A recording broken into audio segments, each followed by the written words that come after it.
친구들이 이제 비슷한 주제를 물어볼 때 좀 그 얘기를 해요. 네. 아이하고 손을 잡고 가고 있는 거 같냐고. 어. 손을 잡고 가고 있는 거 같대요. 예. 너는 위치가 어디야? 그러면은 한 발 앞에 걸어가는 거예요. 끌어주는 거잖아요, 이렇게. 예. 근데 저는 때로는 내가 뒤에서 아이의 방향을 약간 딸려서 가볼 필요도 있고 나란히 잡고 가는 게 중요한 것 같아요. 중요한 건 손을 놓지 않는 거죠.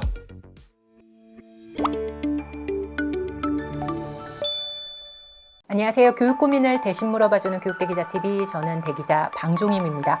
자고 일어나면 세상이 바뀌는 요즘이죠. 앞으로의 일상 어떻게 바뀔까요? 오늘 알아보도록 하겠습니다. 인지과학자 김상균이고요. 현재 경희대학교에서 경영대학원 학생들하고 열심히 공부하고 있습니다. 이렇게 뵙게 돼서 정말 너무너무 행복합니다. 아, 저도 진작 모셨어야 되는데 너무 늦은 건 아닌지. 그러게요. 이렇게 기다리고 있으면 전화가 안 오더라고요.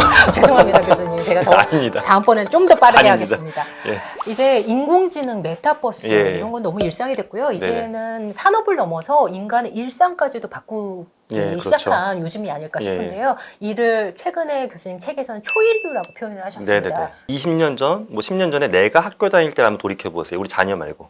그러면 그때 지금의 사회 환경이나 교육 환경이 많이 바뀌었죠? 많이 바뀌었죠. 엄청 바뀌었어요. 예, 예. 그런데 동물원에 있는 코끼리를 보면 예. 20년 전하고 40년 전하고 똑같이 살고 있어요. 그러네요. 그렇죠. 예. 인간은 뭐냐 하면 생물학적인 건 멈춰 있는 것 같지만 우리 삶의 양상은 사회와 기술의 발전을 통해 갖고 엄청나게 빨리 바뀌어 나가고 있는 존재예요. 그 관점으로 이제 제가 인류는 초월하고 있다 해서 초인류. 그 중에서도 저는 인상 깊었던 부분이 가족이 변할 것 같다. 그렇죠. 어떻게 변할까요? 제가 이제 즐겨보는 프로그램 중에 하나가 인간극장이 있어요. 예, 저도 좋아하는데. 인간극장 보다 보면 가끔씩 그런 게 나와요. 할아버지 할머니인데 부부인 줄 알고 봤는데 아들이야. 예를 들어 아들이 90이고 엄마가 110, 뭐 3세 이런 식으로 설정. 예. 그러면 그냥 겉모습만 봤을 때는 부부 같거든요. 예. 근데 이제 막상 관계를 보면 엄마하고 자녀인데 또 친구처럼 지내요.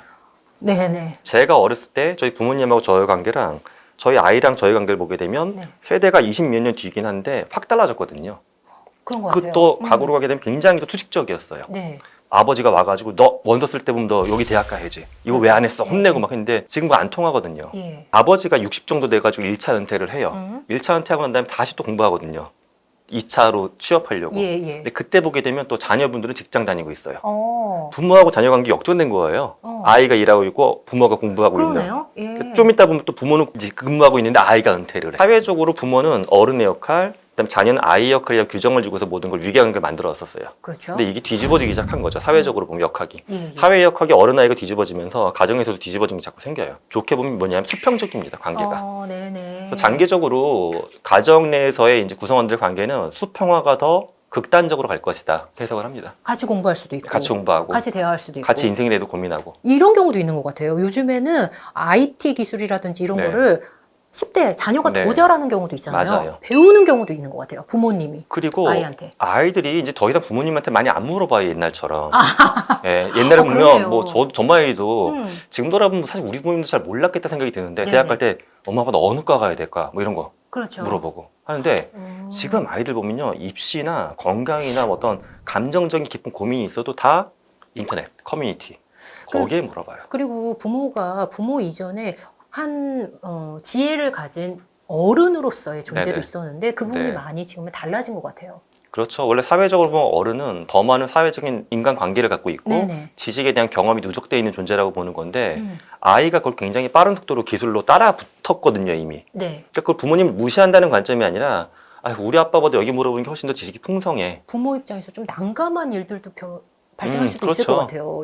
예전의 인식으로만 갖고 있으면. 근데 저는 거기서 부모 역할에서 없어지는 건 아니고 네네. 함께 대화하는 것 중뿐이 돼요. 근데 우리 아이가 어떤 과를 가려고 하는데 이 과를 아빠나 엄마 네네. 전혀 몰라. 음. 안 물어볼 거예요. 음. 찾아봐. 찾아봤는데 여기서부터 아이의 고민은 내 찾아보고 내 결정하는 순간 다양한 선택지에서 결정하는 게 내가 맞는 건지 잘 몰라요 아이도. 이 얘기를 가장 애정을 갖고서 깊게 할 수 있는 존재는 여전히 가족이거든요. 네, 예. 이거를 이야기할 수 있는 관계가 형성되어 있느냐 이게 중요해요. 우리 아이가 새롭게 진학하려고 하는 전공을 몰라도 내 부모가 어떻게 다 알아요. 예. 하지만 그것에 대한 고민이 있을 때 함께 알아보고 함께 대화 나눌 수 있는 관계 형성. 저 둘째 아이가 생명공학 전공하고 있는데 생명공학에 대한 이해는 저는 그렇게 높지가 않아요. 네네. 근데 이제 아이가 고민을 하는 순간 저도 같이 공부도 하고 주변 분한테 물어보면서 같이 대화할 수 있었죠. 그럼 부모님의 부담을 좀 덜 수도 있을 것 같아요. 좋게 왜냐하면 보면 그렇죠. 우리 아이한테 모든 걸 내가 설명해주고 모든 결정을 해줘야 된다. 이 부담을 좀 떨치는 게 지금 그렇죠. 앞으로의 세대에서는 더 맞을 맞아요. 것 같아요. 계속 사회가 바뀌어 나가니까 각자의 경험을 가지고서 함께 대화할 수 있는 관계가 중요한 겁니다. 그래서 그러면 아이 입장에서는 부모 네. 바라보는 관점이 좀 달라질까요? 친구들이 이제 비슷한 주제를 물어볼 때 좀 그 얘기를 해요. 네. 아이하고 손을 잡고 가고 있는 거 같냐고. 어. 손을 잡고 가고 있는 거 같대요. 예. 너는 위치가 어디야? 그러면은 한 발 앞에서 걸어가는 거예요. 끌어주는 거죠, 내가 이렇게. 예. 근데 저는 때로는 내가 뒤에서 아이의 방향을 약간 딸려서 가볼 필요도 있고 나란히 잡고 가는 게 중요한 것 같아요. 중요한 건 손을 놓지 않는 거죠. 근데 요즘에는 자꾸 보면 난 너가 갈 수 있는 좀 뒤에서 뭐 지원도 해줬고 네가 내 말 잘 안 들으니까 손을 놔버리고 너 혼자 가봐. 이건 무책임한 거예요. 근데 꼭 우리는 늘 손을 잡되 자꾸 앞에서 걸어가려고 했던 건데 리드하려는. 이것만 약간 속도를 늦춰주면 전 된다라고 봅니다. 저출생이잖아요. 네네. 점점 좀 줄어들고 있는데 이런 가족의 모습도 좀 변화가 있을까요? 구성원의 모습? 뭐 SF적으로 보게 되면 그 질문도 가끔 하세요. 실제 재작년에 어떤 외국계 스타트업이 아이를 공장에서 만드는 것도 고안하긴 했었거든요. 아, 무섭네요. 이게 사실 올더스 헉슬리 소설에 보면 멋진 신세계 예. 미래에는 다 계획 출산, 공장 출산 시대로 간다라고 하고 근데 저는 그건 아니라고 봐요. 안 될 것 같아요. 왜냐면 전 세상에서 가장 복잡하고 갈등도 있지만 정말 아름답고 사랑하는 최소 단위 구성원의 관계가 가족이라고 보거든요. 네네. 근데 그런 존재를 공장에서 찍어내서 쿠팡에서 물건 받듯이 받는 거는 예. 좀 아니지 않나 싶어요. 예. 낳는 과정에도 고통도 있어야 되고 자라나면서 서로 안 좋은 것도 봐야 되고 좀 그게 가족이라고 보거든요. 네. 또 미래에는 그건 생물학적 가족 관계가 해체는 안 된다고 봐요, 저는. 그건 해체는 안 되고. 다만 이런 거는 있어요. 우리가 이제 지금은 주로 한 가정 내에서 물리적으로 생계를 같이 공유하는 거죠. 물리적인 현실 자체를. 네네. 근데 지금 보면 다 원격으로 가족들이 뿔뿔이 흩어지는 환경은 더 가속화될 거예요. 아, 자녀가 예. 뭐 딴 데 있거나. 네, 물리적으로. 뭐 해외 유학을 가 있거나. 네, 물리적으로. 어. 또 어쩔 수가 없는 게 이제 활동할 수 있는 반경 자체가 인간 활동 반경이 점점 늘어나고 있거든요. 네네. 이런 다양한 기술은 결국 우리의 생활권을 지구 전체로 넓힐 겁니다. 그러면 물리적으로 우리 옆방에서 아빠랑 뭐 아이가 같이 있고 이 모델은 많이 깨질 거예요. 아, 네. 그래서 내 품 안에 물리적으로 품고 살진 않더라도 이 관계를 유지하는 거 네. 이게 미래 가족 관계의 어떤 모델이 될 것이고 이 변해나가는 관계 형성을 또 잘 따라가야 될 것 같아요. 유초, 중고등 네. 때 더 탄탄하게 다지는 관계가 그렇죠. 포인트일 것 같아요. 맞아요. 더 뿔뿔이 성인 되면 예. 흩어질 테니까. 저만 봐도 제 큰애가 이제 직장인이고 예. 둘째가 대학생인데 다 따로 살아요, 저희는. 그러니까 결혼을 일찍 하셔가지고. 예, 결혼 빨리 왜 이렇게 일찍 하셨어요? 에휴, 너무 사랑해서 그랬습니다. 따로 살면서 재밌는 게 거의 하루에 한 번씩 계속 통화를 하거나 메시지를 주고받아요, 저희는. 카톡으로 만나고. 예. 근데 이게 대단한 뭐 어떤 뭐 첨단 기술까지는 아니잖아요, 솔직히. 네네네. 그래서 이게 형성이 된 게 저희 식구들은 어렸을 때 그게 형성이 많이 돼 있었어요. 매번 하루에 1시간씩 같이 놀기도 하고 계속 이야기하고 수다 떨고 뭐 그걸 중간- 어디서요? 그럼- 온라인상에서? 집에서요. 아, 집에서? 유아 때나 네, 초등 때 네. 그런 것들. 관계 형성이 많이 돼 있었어요. 친구들도 같이 집에 오면 같이 뭐 밥도 먹고 놀기도 하고 친구 집에 같이 놀러 가기도 하고 그런 게 형성이 됐다 보니까는 이 관계에 대한 애정이나 애착도가 아이가 20대가 되고 20대 중반이 넘어가도 잘 안 바뀌는 거죠. 이 관계가 형성이 돼 있으면 네네. 그 다음에 어떤 기술이 넘어와도 그 기술을 통해서 이거를 계속 유지할 수 있어요, 우리. 근데 여기가 만약에 흔들렸으면, 여기가 탄탄하지 않았으면. 그럼 그 다음에 좋은 기술이 나와도 그렇죠. 안 되는 거죠. SNS를 만날 이유가 없겠죠. 맞아요. 인공지능기에 예. 부모가 자녀 양육할 때 중요한 메시지, 핵심은 뭘까요, 교수님? 저는 부모님이 나 때는 달랐지만 지금 이러니까 너 해봐. 이건 아닌 것 같아요. 저는 나 그냥 때는 몸으로 보여주는 게 최고인 것 같아요. 몸으로. 표현을 뭐 센 표현일 수 있는데 온몸을 내던져라 된다. 온몸을 내던져야 된다. 어디예요, 교수님? 변화하는 환경에. 환경에. 사람들은 보통 환경이 변화하는 거를 좋아하는 존재는 별로 없어요. 생물은 변화하는 환경을 하나의 위기라고 보거든요. 네네. 나는 이미 이 모델로 정착이 되어 있는데 변화하면 날 또 바꿔야 되잖아요. 그럼요. 이거 누구한테 스트레스 요인이에요. 변화가 두렵죠. 두렵죠. 근데 역사적으로 봤을 때 변화는 점점 더 빠르게 나타나고 있어요. 대표적인 수치가 지구에 있는 국가들의 생산량인데 1년부터 1700년까지의 생산량은 3.5배밖에 증가가 안 됐는데 그 다음에 있었던 300년의 역사 동안 인류의 생산량은 거의 10,000배 가까이 증가했어요. 네. 우리는 10,000배로 올라가는 여기 지금 이 끝에 서 있어요. 앞으로의 변화는 더 빨라질 겁니다. 그럼 변해가는 환경을 속도를 늦추거나 이걸 네네. 피할 거냐? 그럴 수는 없거든요. 개인이 할 수 있는 가장 현명한 선택은 이 속도가 계속 바뀌어 나갈 때 여기에 내 몸을 던져서 올라탈 수 있는 나의 자세예요. 그러니까 어제의 습관대로 오늘을 살겠다 이 마음을 버리셔야 됩니다. 그러니까 내일은 또 달라질 거니까 나는 다른 자세로 내일을 살 수 있다. 근데 이거를 아이한테 네. 아빠는 이제 나이가 50이 넘었으니까 나는 못하지만 너는 20대인데 넌 할 수 있지 않냐. 너라도 해봐. 네, 이렇게 하면 역시 안 돼요. 저 알 거 다 알아요, 그래요. 저 맞아요. 친구 아이들 뭐 네. 상담해달라고 상담하면 예. 아빠 없어서 하는 얘기지만 저도 이제 다 알 거 아는데 사실 뭐 맞아요. 이런 식으로 얘기해요 저한테. 아빠랑 엄마도 변해가는 시대에 맞춰서 이렇게 자기 몸을 던지고 해보려고 하는 거구나. 이걸 조금씩 보여줄 수 있으면 아이도 나도 해봐야지. 근데 교수님 그렇대요, 그 저는. 변화에 올라타고 네. 변화에 능동적으로 대응한다는 게 부모님 입장에서 조금 체감이 덜 될 수도 있을 것 네. 같아요. 예를 들면 요즘에 너무 빠르게 변화하니까 그럼 어디서부터 어떻게 해야 되는 건가? 네네. 이런 막연함이 있거든요. 어떻게 하는 게 가장 변화에 몸을 내던지는 행동일까요? 나의 생활 패턴을 가만히 보면 고착화되어 있는 게 있을 거예요, 몇 가지. 예를 들어 네. 제 주변의 친구들을 보게 되면 저희 때는 대학 때 배낭여행 갔던 세대는 아니에요, 솔직히. 주로 이제 저희 때 해외여행을 직장 좀 다니다가 돈 모아서 패키지 여행 갔던 그 세대거든요. 근데 제가 이제 대학생, 저 학부 친구들하고 같이 했던 게 배낭여행 갔었어요, 제가.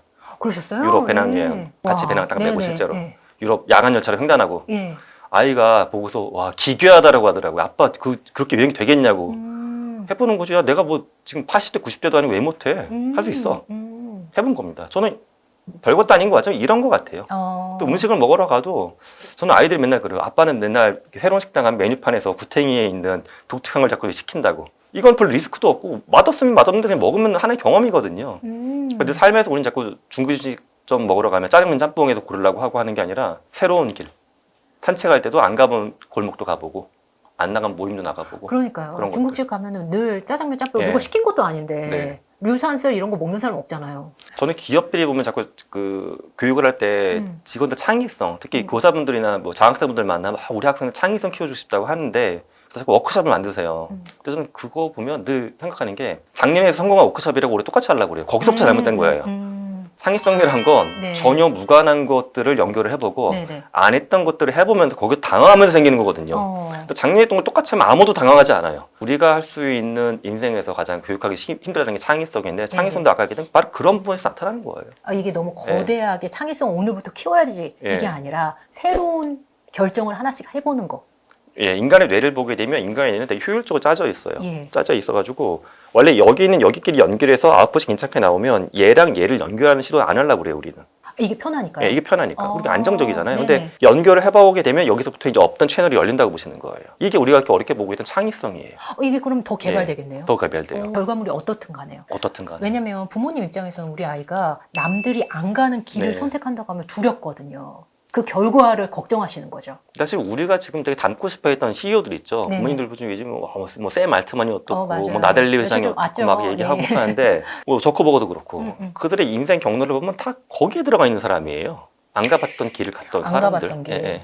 근데 우리는 대학이라는 게 공고하기 때문에 대학에 어떻게든 맞추는 것 같아요. 예. 저도 뭐 대학에 17년 차 교수긴 한데 이제 주변에 있는 교수님들도 보고 하면 자녀의 교육 문제에 대해 다른 시각을 갖고 있는 분들이 많이 생겼어요. 대학을 안 가도 된다. 극단적인 경우는. 네네. 안 가도 되고 5년 있다 가도 된다. 더 있다가도 지금 된다. 우리 애가 20살인데 뭐 네네. 재수하고 삼수하고 이런 개념이 아니라 지금 공부에 대한 눈이 안 떠져 있고 필요성을 못 느껴. 그럼 당장 1, 2년 이렇게 빈둥빈둥 거릴 수도 있고 취업을 먼저 할 수도 있어. 네. 근데 그 다음에 공부에 대한 눈이 떠지고 갈증이 생겼을 때 그때 대학 가도 돼 라고 보시는 분들도 있고 제 주변에도 실제 그렇게 공부한 아이들도 있어요. 네네. 근데 굉장히 공부의 몰입도가 높아져요. 그러면 뒤늦게 니즈가 있어서 미친 하는 듯이 걸까요? 공부를 하는데 미친 듯이.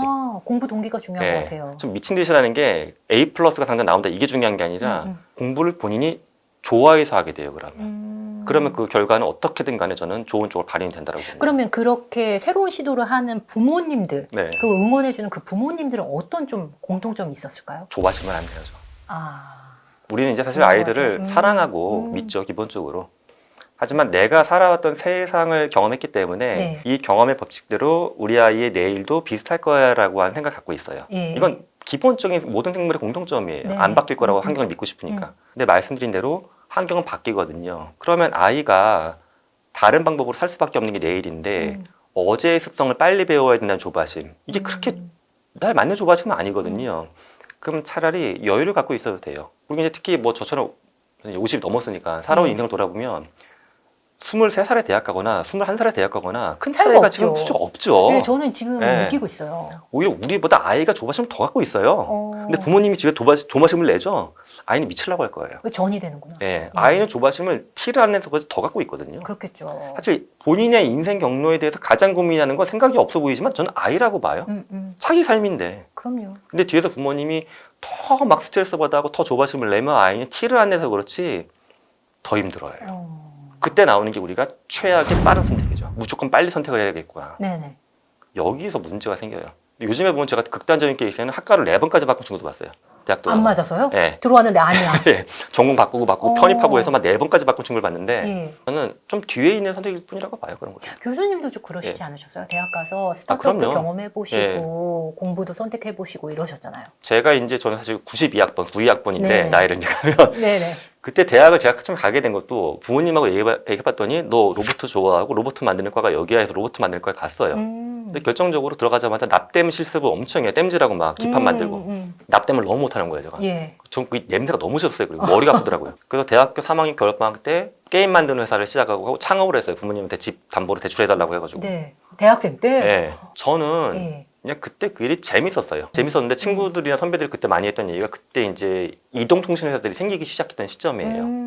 지금은 010 통합이 됐지만 네네. 011, 016, 017. 예. 그러니까 그런 시대가 원서만 내면 있었죠. 막 뽑아가던 시절에 공대생들을 네네. 회사를 만들어야 되니까 공부를 진짜 안 했던 친구들도 막 들어갔거든요. 친구들이 저를 미쳤다고 했어요. 왜 스타트업 네. 하냐? 그때 취업하지. 스타트업이라는 개념도 없고 우리 친구들 놀러 왔는데 이상한 벤처, 구멍가게 같은 데 벤처였죠. 혼자 일을 하고 있거든요. 너 왜 그래 똑똑한 애가 걱정해줬거든요. 근데 저는 저를 믿었던 것 같아요. 불안하진 네. 않으셨어요? 전형적인 길을 내가 선택하지 않은 거에 대해서. 불안함이 있죠. 있죠. 근데 인간은 늘 마음속에 두 가지가 있거든요. 네. 불안과 기대감. 기대감 있죠. 불안과 기대감. 기대감이 동시에 있고 오는 것 같아요. 인간은 늘 약간 양립되는 감정을 품고 살죠. 뭐 극단적인 예를 들면 자살을 하는 청소년들도 자살에 이제 위기에 처해져 있는 청소년들을 보게 되면 또는 공부를 되게 잘하고 멀쩡한 청소년들을 보게 되면 네. 부모님들이 오해하는 것 중에 하나가 자살이라거나 우울증에 가까운 애들은 자살에 대한 마음이 이만큼 있고 따뜻한 감정은 없거나 이렇게 예. 또 공부 잘하고 행복해 보이는 아이들은 자살에 대한 생각 요만큼밖에 안 하고 이만큼 따뜻한 감정 갖고 있거나 생각하시는 전혀 아니에요. MBTI처럼 예, 예. 양쪽 걸 비슷하게 막 갖고 있어요. 동시에 갖고 동시에 있어요? 갖고 있어요. 다만 트리거라는 게 예. 얘는 더 우울한 쪽으로 얘는 또 긍정적으로 발현이 되기 때문에 유지가 되는 건데 음. 어느 쪽 거를 발현하는 건지는 사실은 환경적인 것도 있지만 나의 선택이라고 보거든요. 예, 예. 그래서 저는 늘 생각을 했어요. 인생은 길고 나는 잘할 수 있고 어. 2, 3년 늦게 가면 어때? 그럼 네. 어때라는 마음은 어떻게 형성이 됐을까요? 대학 가서 원래 안 하는 행동 중에 일기 쓰는 건데 일기를 많이 썼어요 그때. 원래 일기는 제 기억엔 초등학교 이후로 쓸 일이 없었는데 그렇죠. 대학 가 다시 한번 글을 써보고 싶어서 일기를 쓰기 시작했어요. 예. 저는 일기라는 게 그래서 제가 학생들한테도 많이 권하는 것 중에 하나가 전 거울이라고 보거든요. 거울. 아, 나의. 나를 비춰볼 수 있는 나의 가장 일상을. 투명한 거울. 그 다음에 전 가족도 거울이라고 봐요. 네. 사랑하는 사람도 거울이고. 어. 근데 이제 가장 내면화된 거울이 일기니까 일기를 통해서 저를 많이 돌아보고 쓰다 보면 나중에 그 썼던 일기를 한 달 뒤, 2달 뒤에 보게 되면 네. 저의 얼룩이 보여요. 아, 내가 생각보다 좀 자신감이 없구나. 또 옹졸한 마음이 있구나 해서 네. 이런 걸 좀 지워봐야 되겠다 하면서 스스로를 좀 다듬어 갔던 것 같아요. 그렇다고 자녀분한테 일기를 쓰게끔 해야 된다 이게 아니라 네. 부모님이 쓰셨으면 좋겠어요. 예, 맞아요. 음. 그 거울 역할을 아이가 일기를 통해 할 수도 있고 부모님하고의 편한 대화를 통해서 할 수도 있고 이렇게 돌아볼 수 있는 거울의 장치를 많이 만들어 주시는 거 저는 이게 중요하다고 봅니다.